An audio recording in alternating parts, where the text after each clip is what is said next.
Hi, you can call me Laura. I'm here to tell you a story if you like. This is Patchwork Fairy Tales, and you found one of my Fix-It fairy tales. More kindness, more consent, and more inclusivity. If you want to read as well as listen, check out the transcript linked in the description.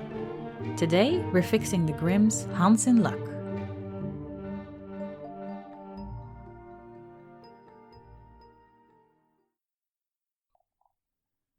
Go Lucky Marie. In a town whose name no one would know, so it does little good to remember it now, a young man called Marie worked as an apprentice. He worked for his master for 7 years, and when these 7 years were over, he said, "Master, I've served you for better and for worse, and I've learned a lot for better and for worse, but now I think I would like to have my wages."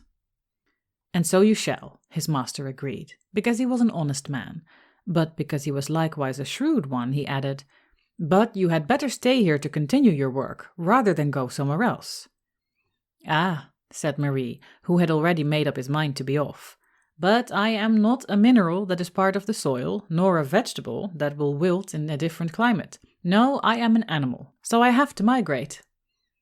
His master understood very little of this speech, which was certainly Marie's object, as he delighted in confusing him, but protested all the same. "Where will you go, though? Surely you do not intend to leave me without a destination?" "Of course not," Marie said light-hearted. "I will walk to the city, where my friend Olivia lives. I have not seen her in many years, and I have missed her long enough." "Well," his master sighed, "if that is what your heart is set on." "It is indeed," Marie answered with a smile, "and a heart once set is best followed, I always say." "Then you shall have your wages," his master agreed, and he gave Marie, for 7 years of loyal service, a magnificent lump of gold. "That," Marie laughed, "is quite the size of my head and almost as shiny. I had better guard both against the sun." So he put on his hat to protect his bald head, wrapped the lump of gold in a strong cloth, and swung the heavy load onto his shoulder to set off towards the city. He did not hurry, for he had no reason to flee from what he was leaving behind, but he did not dawdle, because he had every reason to be pleased with where he was going. So he walked at his own pace, with a smile on his face, and as straight a back as his heavy load allowed him, until he stopped at a crossroads to give way to a man on a horse. As he did so, he raised his head to greet the rider, and to Marie's surprise, the man looked extremely glum and gloomy. "Hey there, my friend," Marie called out. "Why the long face? And furthermore, what is plaguing your master?" "I am not in the mood for jokes," the rider said glumly. "I meant no harm by it," Marie said gently, "but do tell me, what has got you so down on a day such as this?" "The sun may shine," the man sighed, "but the sun cannot cure my troubles. My family is so deeply indebted to the doctor and apothecary for the curing of our 2 youngest children that I will be forced to sell this dear horse to pay for them. If I can find anyone at all that will give me a fair price for it." That was indeed no joking matter, and Marie listened to the man with a sincere desire to help him. Of course there was the lump of gold on his back. He might offer to buy the horse himself. That would at least save the dutiful father the trouble of traveling far to find a buyer. The horse, fine as the animal was not worth that entire sum of gold, but as things stood, there and then on the side of the road, there was no way to split the lump into portions. In any case, Marie thought, this man had more need of the gold than he did. Come to think of it, ridden on a horse he would reach the city much faster, and he longed to see Olivia most of all. And in truth, this gold was really very heavy to carry on his back like this. He would be rather glad to be rid of it. So in response to the man's concluding lament, he exclaimed, "What a lucky man I am!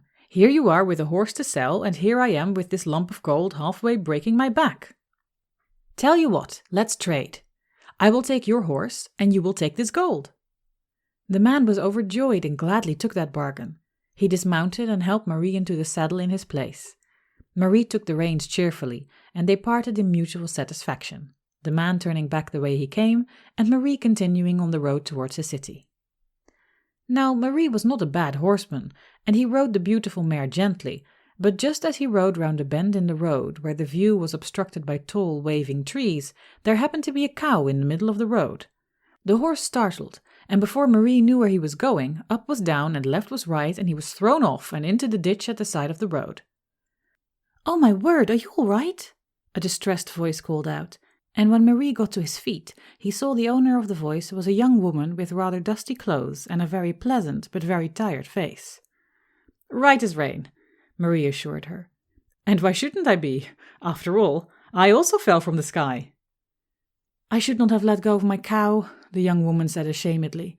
"I really am sorry." "Never mind," Marie said kindly, quietly patting the horse on its flank. "Where are you going with your cow?" He really hoped she was not in a similar predicament as the man he had met before, because the young woman really did look rather worn out. But no. "Oh, I am on my way to be married," she replied, "and this cow here is my dowry." "Congratulations," Marie said heartily. "I shall wish you joy. But then what has got you so cast down?" "Oh," the young woman sighed, "I still have so far to go, and I cannot afford to rest. We have waited so long to marry, and there is so much to be done in building a household." Well, thought Marie, ridden on a horse she might reach her fiancé a good deal faster than walking behind a cow, and a horse would be as good or better as a dowry, he supposed. Furthermore, a cow might be more useful to him than a horse could ever be. One tumble to the ground was quite enough for him, and riding may be fine, but fresh milk was also nothing to be sniffed at. So he smiled at the tired young woman and said, "What a lucky man I am! Here I am with a horse that would rather shake me off its back than carry me, and here you are with weary feet and a long way to go. If you can ride, I might as well trade your cow for my horse and be a happier man for it." The young woman was all delight and amazement, and she replied that she could ride very well, and that she was more than willing to make a trade. So the weary fiancée hitched up her skirts and climbed on the mare, while Marie took up the lead of the cow instead of the reins of the horse. Marie wished the young woman joy, and she wished him a good journey, and they both went off in their opposite directions in excellent spirits. For a good while Marie walked on happily, whistling as he went, leading the cow along without a care in the world. As the sun climbed higher in the sky, however, it began to grow hot and uncomfortable. "I'll tell you what, little cow," Marie told the cow. "As there is no stream or well to drink from here, I shall give you my water and milk you so I can have a drink myself." So he found a quiet spot in the grass by the side of the road, gave the little milk cow to drink, and then knelt down to milk it.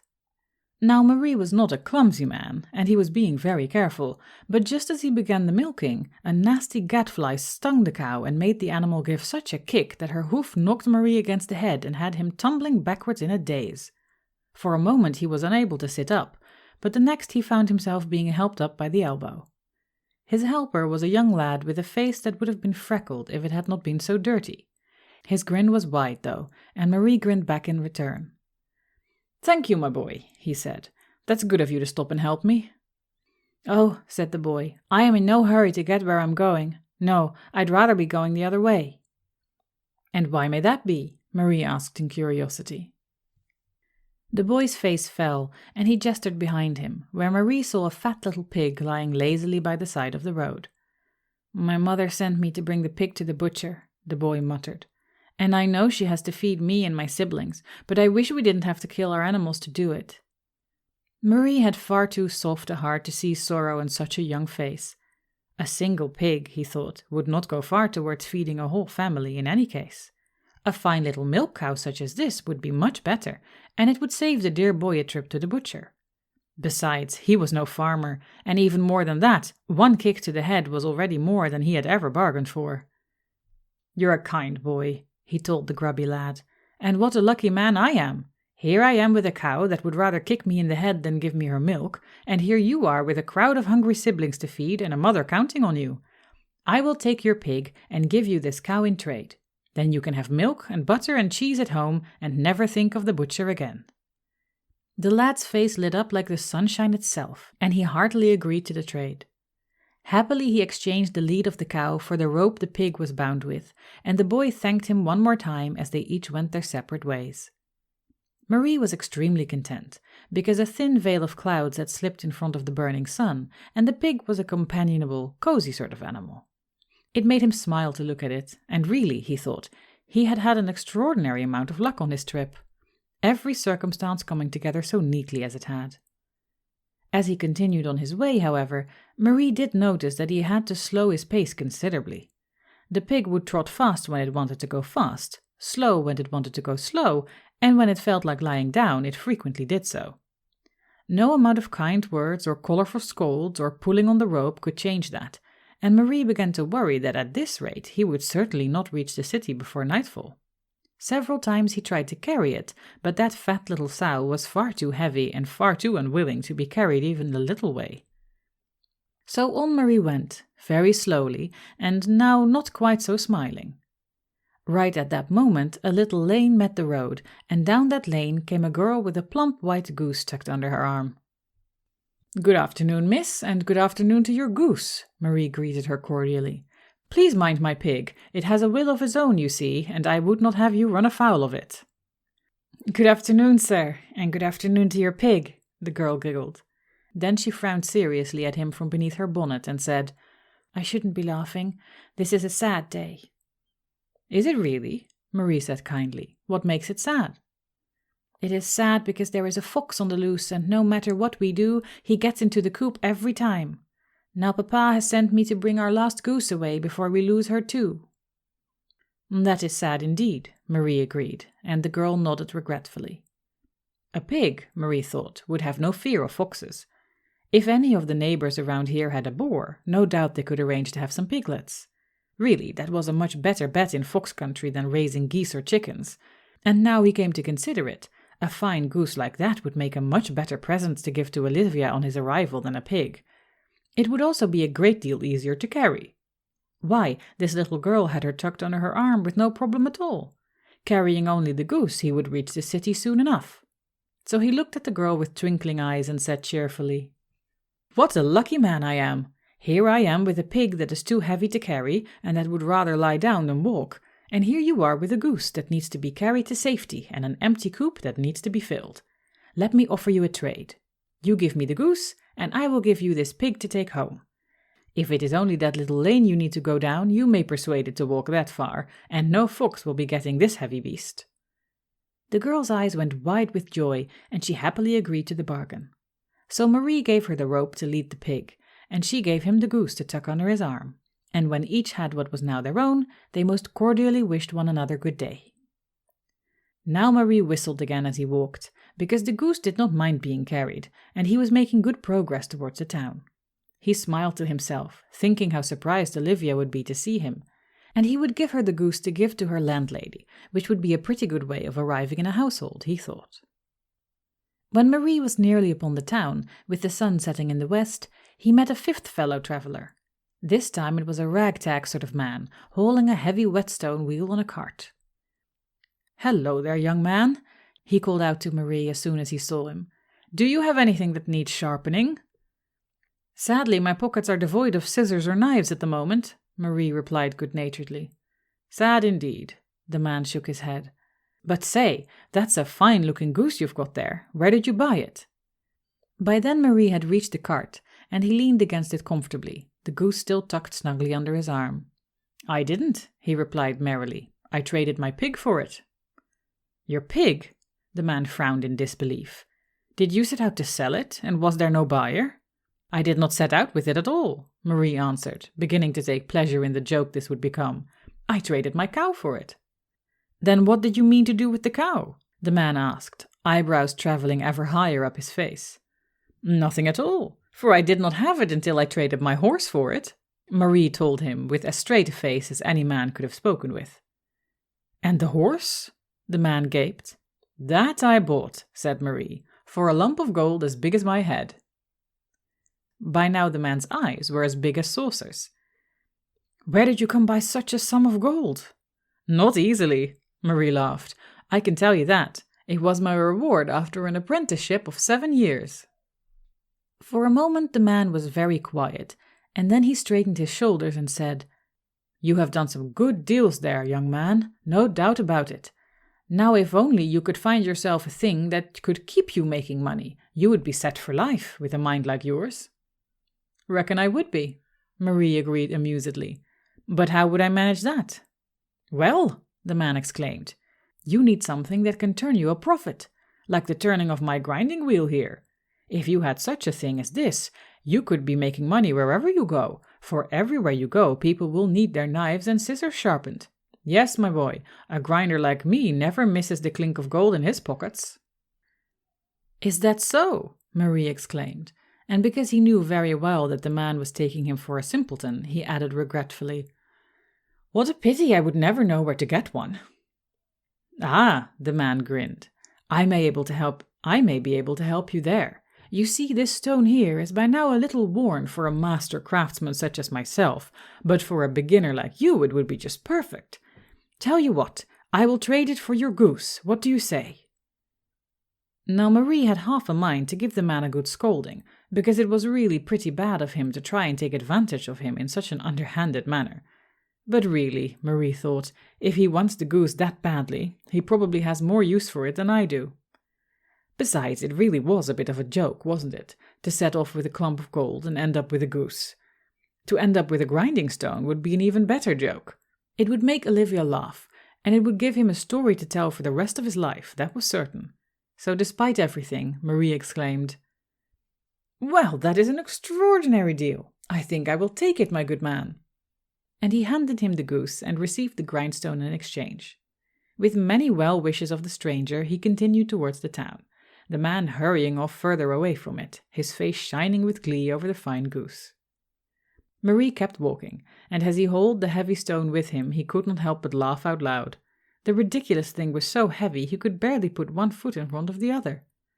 Between the laughing and the lifting, he was soon out of breath, and he wheezed, "At this rate I will not reach Olivia before nightfall after all, but how she will laugh at my little adventure."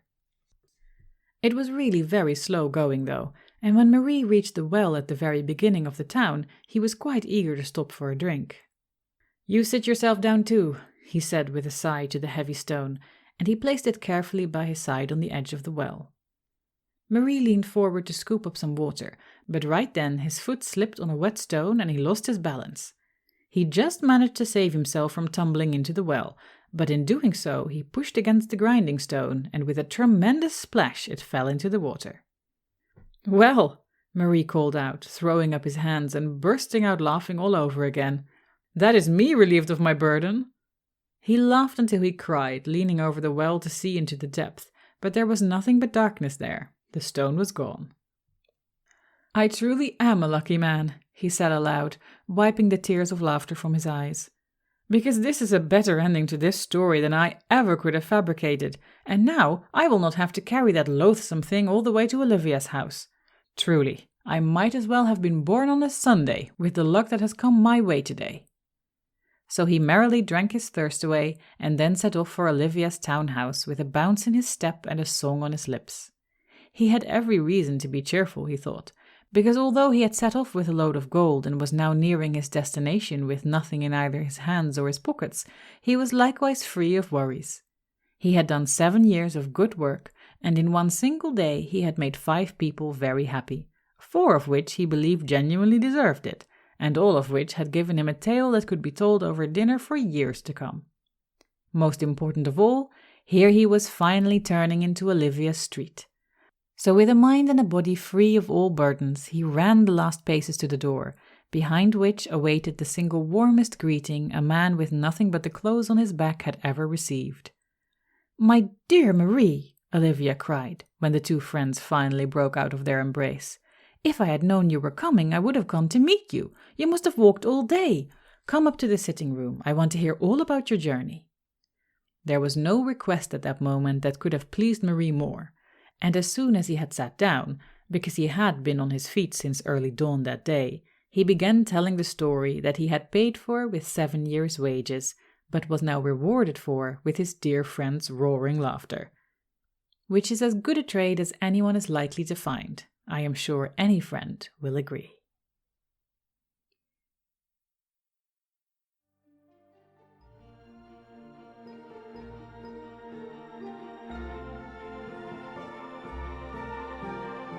And with that last word, stitching up the very last sentence, this story has its proper end. Thank you very much for listening. I hope you enjoyed my take on this classic folktale. If you want to know how to contact me or where to find my other projects, you can find all that on my website, laurasimons.com. I am still working on original fairy tales, as well as short fantasy stories and fantasy snippets. I'm also considering recording the rest of my urban fantasy novella Coffee and Fairy Cakes, since only the first chapter of that cozy romance has so far been shared on this podcast. If you'd like to share what kind of content you'd most like to see here, feel free to send me a message. Life has been very busy, but I'm stoked to see so many of you listening every time I can upload. There's another tale to tell some other day, but until then, mind the words of witches, guard your name, and be safe.